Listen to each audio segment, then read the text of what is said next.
Hello, hello, hello. So hi to my connections on LinkedIn. Hello to the Green Umbrella Facebook page audience.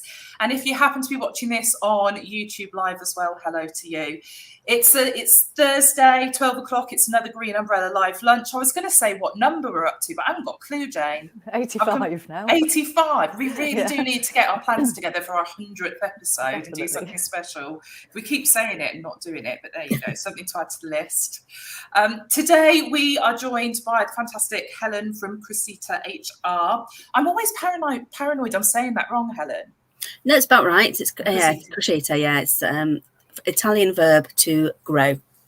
Awesome. Oh yeah, I was going to ask you what it meant. That's really good. It's really good when you've got a name that means something or a business name where there's a story behind it. So yeah, that's really cool. Really cool. So we thought we'd bring you on, Helen. You're sort of a long time been part of our network and a supporter of Green Umbrella. So we thought we'd bring you on. We chat through just a few sort of HR related areas that I think are really relevant to everyone right now, because there's so many businesses that are just growing, and growth isn't always revenue. Sometimes growth is in terms of headcount, and we need to plan that just as much. So, and I mean, if you think the Green Umbrella team back sort of May, June time, there were 3 of us at head office, and there's now 8 of us here. And I'm not going to lie, that's an absolute headache trying to figure out what to do first, what positions to put in, like how to make all that work, looking at job descriptions and that kind of stuff. So what I probably should have done is have this conversation back then. But, we live and learn, don't we? Hindsight is wonderful, isn't it? So, yeah. So that's what I thought we could do today. So before I blather anymore, why don't you give us a proper introduction, and so people understand why you're the person to go to on this stuff. Okay, so I'm Helen Smith. I'm the Director of Crescita HR and OD. We've been operating for 11 years now. Gosh, time flies, doesn't it, when you're having fun? And I've been a HR practitioner for 28 years, which I think constitutes less time for murder in many circles.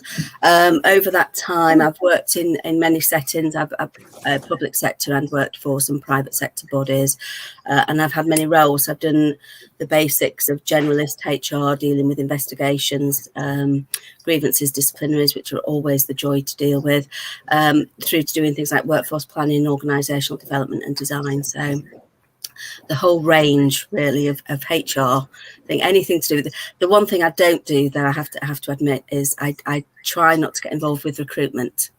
One area of HR that I've never got along with. So don't ask me anything about taking people on. Once they've started, that's fine. Getting rid of them, absolutely fine. But yeah, that whole bit of recruitment, not something I do really. So.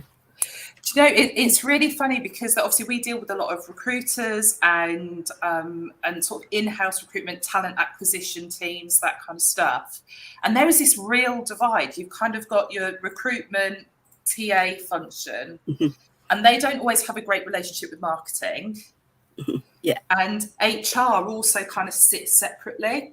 And for me, as someone on the outside, I'm like, wow, if we could get these 3 elements all in the room at the same time, like it would make it so much easier for everybody. Oh, absolutely, yeah. So I think we can all learn from each other, to be honest, in what we do. I think it's really valuable, everybody's skills and experience, and putting them all together. Yeah, you're right. Yeah. So there's a lot of businesses right now, and like obviously like we deal very much with the SME market, but I guess you could be, an employee and you're a one-person function within the business right now, but all of a sudden you're able to build a team. So you're kind of really in those first steps. Like what do you need to do first? Because I kind of went like, Jane's like beyond capacity, I'm beyond capacity. The stuff we need to do, Mark can't help us because he's like, it's stuff that's not part of his skill set, and it wouldn't be a good use of his time to do that stuff. We need to get more people in. And then I just kind of had a blank sheet of paper and went, I don't know where to start. So in that situation, what would, if you were sitting down with someone in that position, like what where is that starting point? What's the process? Well, I think it's really about understanding what your business is and what you're delivering and where you want to get to, and then understanding about how you're going to get there, and what functions you have within the role, and then you start to build up your different jobs from that. So something like if you want somebody who is an administrative role, working on reception, taking calls, that sort of thing, that's your front end, that's the first person who's dealing with it. So you've got that sort of element. And then you may want people who are in the team who are going to then be more sales focused and finding things. So you build up what your functions are, and your blank piece of paper is a great starting point, because sort of building a mind map really of the different things, what you want to achieve and where things might sit. And then you start to look a little bit more in the minutiae of that. So what might a salesperson look like? What might a receptionist role look like? And then start to build it. And then you start to do what those functions are. And by doing that, you then start to build up your job descriptions and thinking about what elements and what responsibilities each person is then going to have. So that's your starting point, really. A nice mind map, thinking, what do we need? What will take this business forward? What functions have we got to have in there? And then you start to build it in like that. And there will be some things. So for somebody who has only got sort of a small number of staff working for them, you're not going to need somebody necessarily to do your HR role entirely. You might want to bring somebody in to support you on that, but you may want to give somebody the kind of the admin type functions within HR. So things like prepping contracts of employment or principal statements of terms of conditions. So have somebody within your admin function who has got that role covered. And likewise with finance, you might want some, you may have more importance on having somebody from finance, but again, may want to use an external accountant to do the accounts thing, but have somebody who's going to do your invoicing. And so start to build up. And over time, what you'd start with is people who do these sort of multiple faceted roles. So they may have an admin who did a bit of invoicing, a bit of HR, a bit of this. And then as you build over time, then you start to look at whether that role can be separated out a little bit more. So build it up again, take out those functions, put somebody else in. And that's how it works, really, just sort of building blocks, really. Each role is a building block, and then you start to add on functions to each of that person's, what they're doing. That's really interesting, because Jane, you've been doing some stuff around like, what is it, job design? Yeah, specifically job redesign, actually, that I was looking at. So, yeah, one of the things we've had to do this week as part of my uni course, I'm doing a master's degree in management and marketing. So, right. But we're doing organisational psychology at the moment. And part of that is to do with this job redesign. So what I've had to do this week is basically look at my own job, and I've had to score it basically on, I've got to read what it says now, I forgot the name of the thing, on the job diagnostic survey. I don't know whether that's something that people still use. I think it was invented in 1975, this particular one. But so it looks at things like your skills variety and task identity and autonomy and feedback and stuff like that. And you score it. And basically the score you come out with tells you how motivating your job is. And amazingly, mine came out quite high. You'll be pleased to know, Christina. But I think it's like you said, that some of the roles are quite multifaceted. And because we're a small team, my role is actually really multifaceted. Yeah. And so there is no one thing that I just do day in, day out. And actually, you're right. In the end, I have become over capacity. And that's why we've needed more people. And we have split out some parts of my role. But it does actually keep it really motivating by having all those elements in it. And also really stressful at times when all of them need doing at once. But it's just been a really interesting process to actually look at that. It is, because I mean, within every job, there is always one sort of some elements of it that are that almost like mood killers that you've got to do, and you always leave them to the last thing on a Friday to do. And and actually, the temptation with doing job design is to actually just siphon those off. And actually, what you'll find with some people is what is your mood killer for a job is somebody else will love doing those elements of a job. So sometimes it's about finding the right person who comes in with those skill sets, and we'll take all those things off, because some people are very, you know, data processing, and their mind will work in that way. So I would siphon off all the things you hate doing and put those into the other jobs if I were you. If I was redesigning the job, think, what don't I want to do? Oh, you know, what makes me skip to work, and what makes me think I think there is a because there's several times, Jane, isn't there, where we've tried to take things off of your plate and give it to someone else, and it ends up back on your plate again, doesn't it? It's like and I don't know whether it's like sometimes we're resistant to change. I don't know whether that it's a personality thing with us, because I think, Jane, you and I are probably more similar. Well, like when it comes to knowing stuff's done. Yeah. Because everything you do is stuff that I used to have responsibility for previously, and I became over capacity. Jane came into the business sort of full time, and like I just kept offloading stuff to her, not just the crap jobs, I'll have you know. But it's kind of like it's been a cascade, and it's like Jane now is at that position I was in probably like 4 years ago, where it's like I've got so many different things going on, my brain's going to explode. Yeah. Every time we try and give it to someone else, there's that. What I'm trying to say, Jane, is you're just as controlling as I am. That's what I'm trying to say. And it's like, and I think it's almost like we want to change. We know there needs to be a new way of doing things. We're a little bit resistant because we don't want to, like, it works at the minute and we don't want to break it. But in order to grow again, we can't. What got us here isn't going to get us there. Yeah. I think absolutely, because I think, I mean, there is that element, isn't there? If you've been doing something, you know how it works and how you like it, and there is just a little bit of Monica from Friends in all of us, that with that control freak, and you know, I mean, giving somebody else a task to do, and you just want to, you know, if they do it differently, it's like. And it is so hard to just let go and think, well, yeah, actually, that is working. It's not the way I did it. So I want it this way. But yeah, so that is very difficult. And it is about that resistance to change and moving people forward. And it does happen over time. People do get less resistant to change as they start to see things. And as people get busier, they just really do start to throw things other people's way, and you then start to accept actually that person it's fitting the purpose, it's doing what it needs to do. I need to move on and let them get on with it and take it forward now. So yeah, and that's and I guess, you know, where you can sort of build on those things is having performance appraisal systems in place where you can have those conversations with people about how they're doing, how they're meeting their objectives, how they're meeting their targets. And where there are things things that aren't quite right, that's the time to have those conversations and to just get those people back on track using those mechanisms. So again, like in our case, we've had this core team that has, you know, we were bigger prior to March 2020, and you know, we were all in the office together Monday to Friday.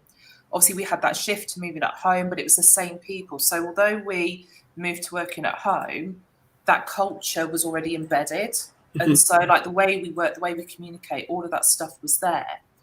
Now, coming back into the office, it's kind of, there's been no pressure for people to be in the office or not in the office. But the reality is, I think, Jane, I would be right in saying, and do correct me, like you and Mark, you wanted to come back. You want, like, we wanted to be together. Yeah, we wanted definitely to be together. And it's part of that culture, that sort of coming home thing. Mm-hmm. But new people coming in now, like when we are in this kind of, because we're not in the office full time. Obviously, you see Jane's at home in her swanky new office at home. There is that, like, how do you maintain that culture when you are? It's not just about shifting to hybrid, but it's actually bringing new people into your business that, you know, they haven't been part of that culture previously. I think it is really difficult to keep that in the right place. Yeah, I mean, I think with when you're bringing in new people, obviously part of the selection process, and I said I don't do recruitment, but part of that process is about defining not only what the job they will be doing, but defining the skills that they will have as a person. And part of it is about how they fit into the culture. And when you're doing the interviews with them, it's about sort of linking your culture to what they can bring into that organisation. And one tactic, I mean, that a lot of people will have is to have probation periods in place within their contract. So you bring somebody in, you start them off on a probation period of probably 3 to 6 months, and that gives you then that time to settle them in, get them inducted into the organisation, get them working with you, and it gives them time to see if they're going to fit with your organisation. Gives you time to see if they are going to fit in with you and your culture. And that's how you can, one of the ways you can do it is to use those mechanisms to just get that right. But I mean, obviously with the culture of the organisation and that difficulty now of bringing people in, it is I would say hybrid is the way forward for most organisations, because actually bringing people in together and having those times when you are all together as a team and you're having those meetings, you sort of having the vision sessions and everything like that, so everybody's part of that planning process, and then they can go off and do their own thing, and that's when they can go and work. But as long as you've got that bringing back together, then you start to form your culture within your organisation, and that's the glue really. It's recognizing that yes, people will be working away from the office, but they need to come back in at some point to do that. So even if it's for a weekly meeting or sort of a couple of hours on thing, rather than might do catch-ups on Zoom and things like that, but actually physically having people together for some part of the week is where you will start to build your culture and get them sort of built into sort of really melded together as part of a team. And team building exercises are always quite good as well, because where you talked earlier about sort of how your approach to things, it's popping in my head, and it's going back 20 odd years when I was at college and studying, but the whole bell bins team roles and things, and the different roles that people take on. And one thing I really am not, I'm kind of like at the vision side of things, but I'm not a complete finisher.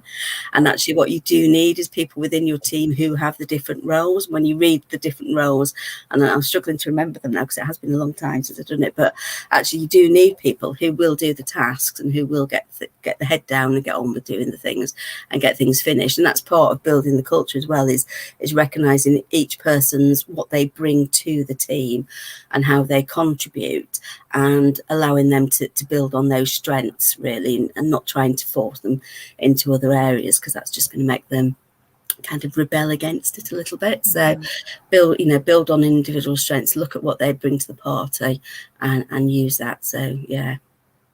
Do you think? Sorry. Go on, Jane, you go. No, I was going to say, it's interesting you were saying that about the teams, because one of the things we were also looking at in my uni stuff last week was psychometric testing, and that to do with bringing people in new, but also to do with existing teams. And a few years ago, we went through the 16 personalities thing, and that was really, really interesting, really enlightening, because actually we all read each other's, and it made such a difference to know how someone else was going to react in a certain situation. It just makes the whole team sort of more coherent if you sort of understand how other people might react, and whether they're sort of a type A or type B type person, and whether they're likely to be more stressed or less stressed. But it's the same sort of thing, isn't it? Is if you don't have all those people with all those elements in a team, you might be missing out on something. So I do think that's actually quite an interesting and important thing to do. And people change. Well, yeah, it's like, Jane, there's no, like, I know I'm not the same person as I was 5 years ago.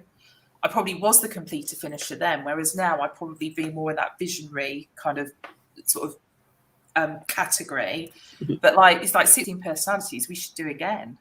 Yeah, it is probably about 3-4 years, and it's changing environment that kind of we've had enforced change in that sense, and everyone's responded differently to that. But I just think that as your skills develop, as your needs develop, I think that as we get older, there's a bit of that as well. I think that things do change.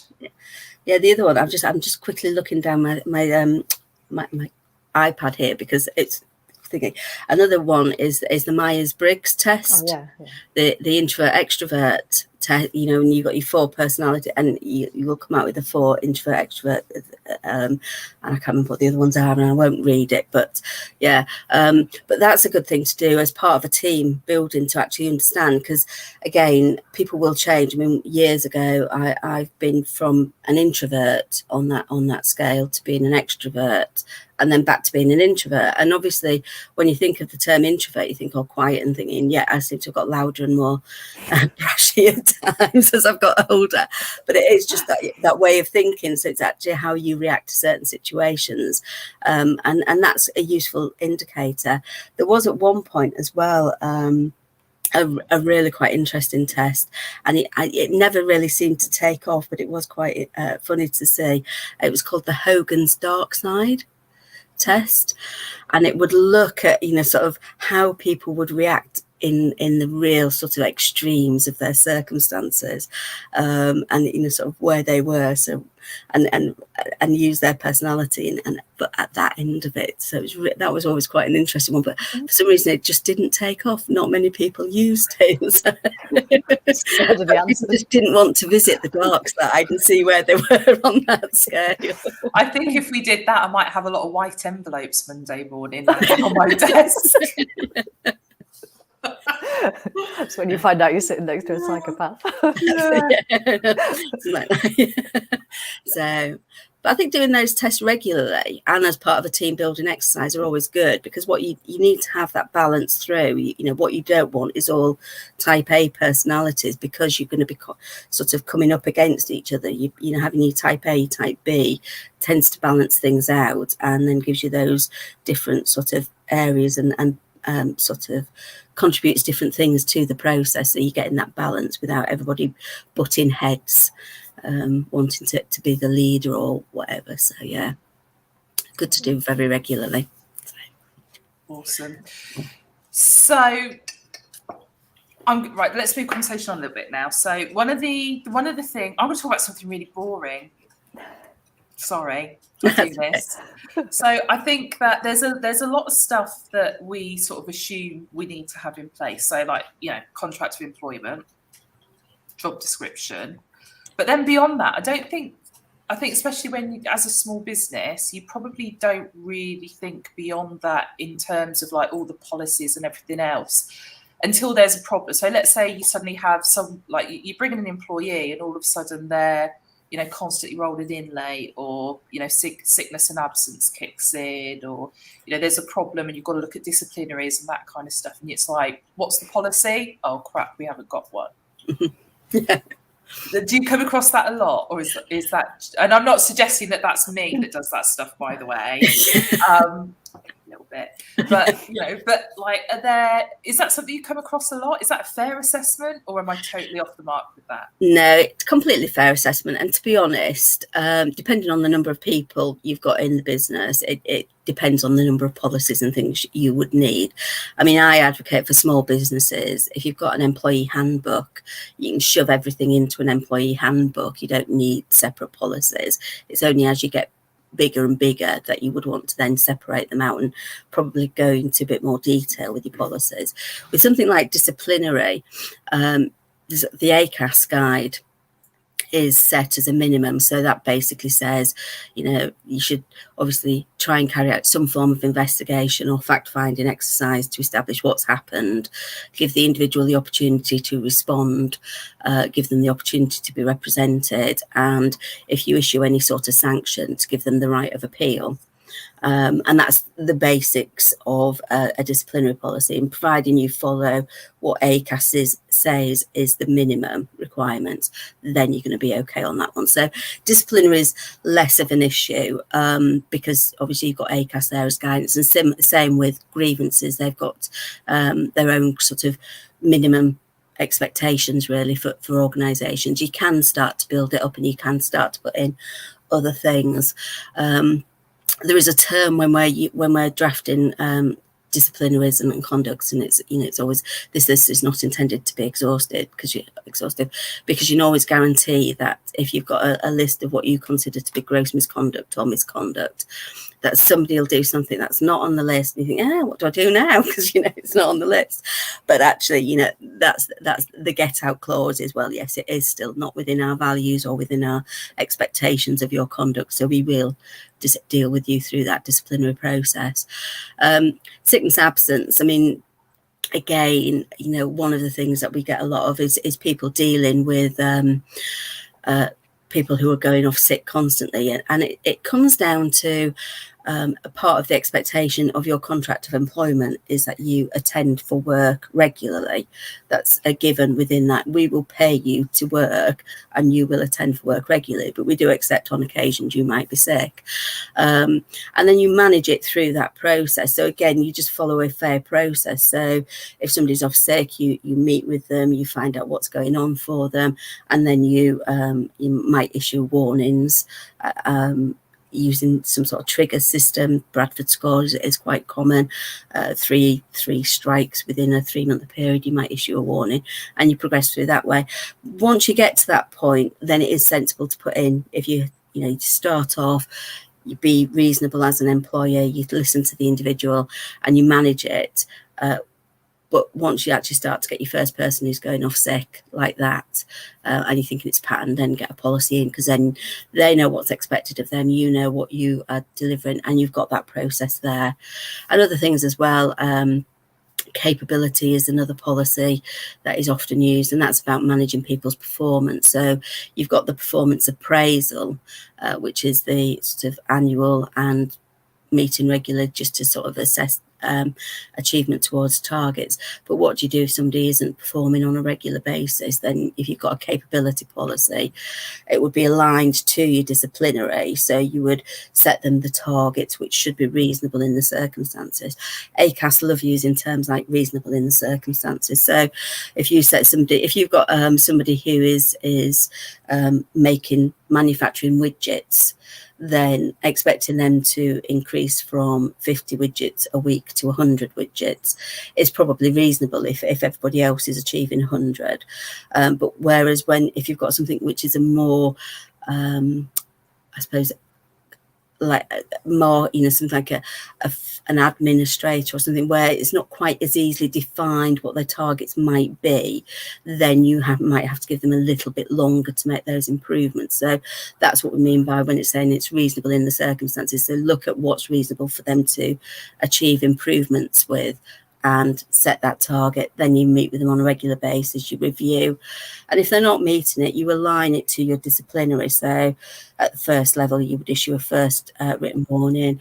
If there's still no improvements, you go to a final written warning, and then ultimately you've then got a pathway to dismiss them from the organisation.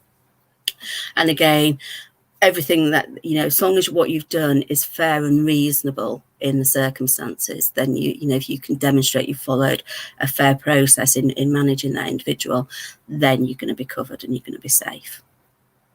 Awesome. Yeah, we like fair and reasonable.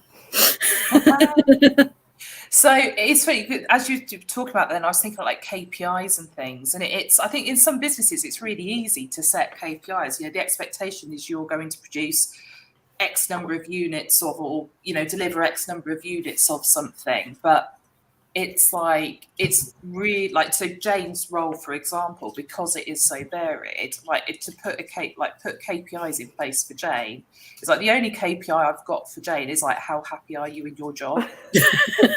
How stressed do you feel right now? And it's like, and they're really more KPIs for me than they are for Jane. Yeah. And when it comes to like developing people as well, actually it's almost like you need to set targets for people to hit in order to develop them. And sometimes it's not something that can be measured tangibly. So what's your advice, or what stories have you got on that side of things? Well, I think, it's not so much about having KPIs, but having objectives, and then measuring. So, if your objective is around sort of, I suppose, developing a policy, then that's your tangible outcome is your policy. Or it might be about actually developing your relationships with clients. So having that, so actually the satisfaction that you get from your clients is measurable in relation to that. And that's then how Jane, for example, has used that to build the relationships and has done that. So that's how you would measure it. So have objectives in place and set them and review them. I mean, objectives will change through the course of the year. Something might happen. So I think some people think, right, we've written the objectives. There you go. That's your objective. And then they don't go back and revisit them. And things may change within that time, and that's the important thing is to keep them current and realistic. So if things have changed, I think just take it off or reevaluate that objective, because otherwise people aren't working towards, and they're not hitting what you want them to do. They're not delivering what you're wanting all the time. So just keep moving them, keep it as a living document. I would use that term. I'm stumbling now. So It's fine. I was thinking, hey, we were really good at that before, weren't we? Yeah. Really good at like reviews and objectives, and it was like a live document. We would look at it like big plans sort of in January, and then like once a quarter, like sort of updates, reviews on that. And I honestly think we did it in January 2020. We hit lockdown, and I don't think I could even find that document now, if I'm really honest. Yeah. There's probably not a great thing to be admitting on a live stream on all your social media channels, but no one's perfect. And I think there's like culturally, I think because we have that culture of like self-development as well, and it's like everyone's responsible in the business for making sure that they're accessing their next stage of development, and it's my job to facilitate it where that's required. And I think it's almost like I don't know, Jane, I like to think it's an unsaid rule within the business, but I don't know, you might think different. Well, no, I agree. And I think if we were a much bigger team, it wouldn't work. I think we've, if like to say, got away with it because we're a small team and we all know each other really well and we all know those expectations. But I think that we're a bit more back to normal, that we probably should put it back in place again. But it hasn't been easy while we've all been at home and doing this, that, the other, and basically reacting rather than acting a lot of the time, haven't we? So, it's all been a bit out of the window, really. Well, that's it, isn't it? I mean, 2020, who planned for that, really? And even 2021, where was the plans for those? But, I mean, obviously any objectives that you've got are tied into your business, your vision and business objectives. So that's your first stage, is to get your business objectives in place, your business plan. Think about maybe the next 3-5 years, assuming normality is going to resume and things are going to start going forward, and then look at those objectives then hanging on those to give them to then the individual. So you've then got it tied in, and it's really about agreeing the objectives with the individual. Because if they've agreed to the objectives in the first place, then they've got ownership of those and of achieving those. And it's a similar thing with having a personal development plan in place, is about actually if they've got that, if you're telling them, they've got to do X, Y, and Z, they're not going to have ownership of that. So they're going to potentially do it, but do it half-heartedly. So give them the ownership of their personal development plan, and then they then take it forward and they want to move forward with that and achieve that. So, and then move on to the next thing. And it helps when, if they're part of the business and they're part of the vision planning of the business, because then they can see where the organisation's going in the future and how they fit into it. I think that's true actually with us as well, because I've said this before, that we all are part of it and we all really feel like we have an input into nearly everything that goes on, don't we? So I think that's the thing, everyone does have ownership and everyone wants that ownership, and they're happy and motivated to actually be part of that. So I think that's helped a lot, and that's, like I said, why we've got away with it, because actually everybody knows they're part of the whole. So. Absolutely, yeah. I mean, there are occasions and there are businesses where actually, when you get a bit bigger, you have to have a more senior management structure on there and staff underneath, and you may then start to have more discussions as a senior management team in the first instance about where you're going, and then involve the individuals, and there is a sort of a culture shift when you get to that point, because obviously if you've been all part of it and everything, but you've got to then separate it out, there have to be some conversations that senior managers have to be able to have without feeling the need to necessarily bring everybody into those conversations. So things change as you get bigger, and it's just about managing that and managing people's expectations within that new environment and that new setting. Do you think that with sort of, you know, the changes to work and like working practices, working environments, that kind of stuff, obviously when people talk about like the shifts that we're seeing, hybrid working, or all of that sort of stuff, I think there's some, everyone's sort of focusing on like 2 or 3 different things, but is there stuff that's less obvious that we need to think about when we're sort of considering the new world of work? Yeah, I mean, I think there is also, I mean, individuals' needs, because you've got this mix at the moment. I mean, I know of a few people who they live on their own.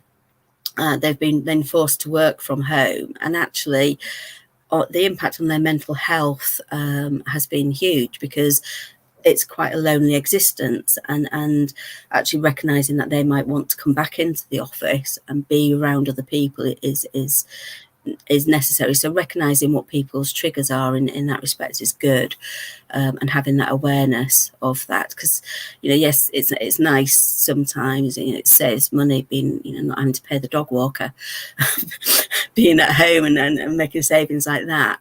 But then there are things like, you know, people are stressed out about the increases in fuel bills and everything, and actually working from home means that they have to keep the home warm, and that's going to impact on them. So, you know, it's actually about, I suppose, meeting the needs of the business, but being empathetic to the individual's concerns about that going forward, and trying to come together with solutions that work for everybody in that way. So, do you feel that sort of ties into employer branding at all? A little bit, I guess, yeah. Because I think there is a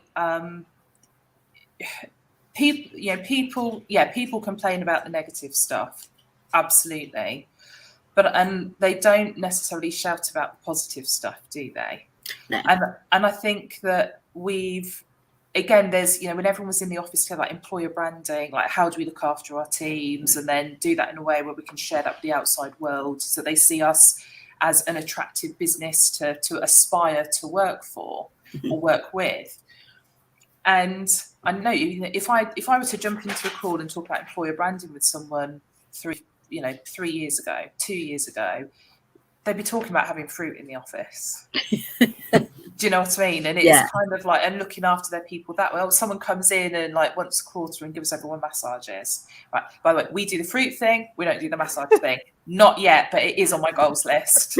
I was thinking about it again this morning, which is why it's in my head. It's like, we really do need someone to come in and give us all a nice back, you know, neck and shoulder massage every now and then.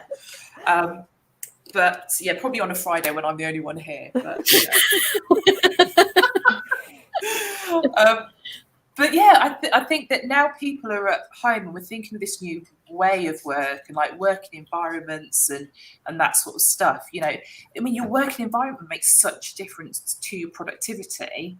But actually, if we're allowing people to create a working environment and giving them the tools to do that, surely that's something we can actually promote as part of an employer brand, that, you know, you can share that on social. It will come across really nicely.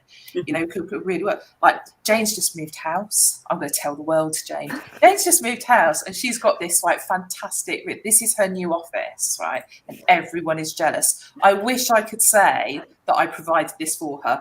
I didn't. Like this is all her and her husband, and all their like years of working and saving and the rest of it, being smart with money. None of that's me. But it's like you're in like a really nice environment now, aren't you, when you're working at home? Yeah. Not that you weren't before. Well, no, it wasn't great before. I was in the corner of my living room before, and it wasn't that great. So yeah, it does make a difference.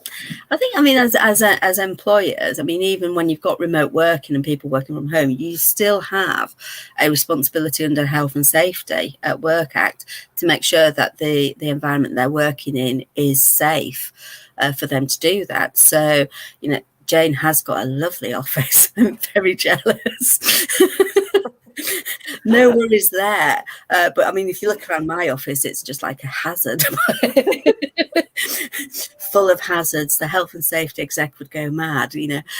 So you do have to be aware that they are, you know, so that individuals are, when they're working at home, they are working safely, that they have got the display screen equipment set up properly, that they've got the correct chair with, you know, sort of movable height, and that they're not spending too long on it, that it's taking their screen breaks as usual. And that is part of your responsibility as an employer. And actually it's about sort of saying, yes, we have staff working remotely, but we are aware of what they're doing and how they're working so that they are safe. And we know that we're providing, even though they're not here in our office, they are still working in a safe working environment. And that's part of looking after their well-being, which, you know, that sort of looking after an individual's well-being is part of really crucial part of employer branding, because that's part of why, you know, when you see these lists of the top 100 companies to work for, that's always quite you know, one of the things people are looking for is,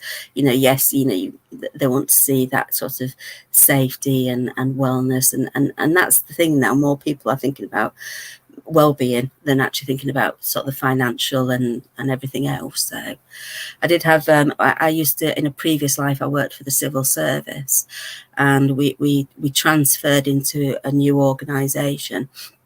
And as part of that, we agreed to new terms and conditions, but they decided the new employer wasn't going to pay us our pay award that we were due, or they were going to pay part of the organisation who'd come from one side, but not the other side. So we sort of started to launch a little bit of a, you know, sort of a thing around this wasn't right, and they needed to do this, and, you know, blah, blah, and lots of things. And eventually they gave in, and they made out like they were doing us some big favour that they'd given in. But what actually turned out was they were applying to be on the top 100 public sector employers, and clearly having sort of 900 grievances from individuals who weren't going to get their pay award wasn't going to do a great deal in allowing them to be added to that list. I won't say which government department it was, but yeah, so so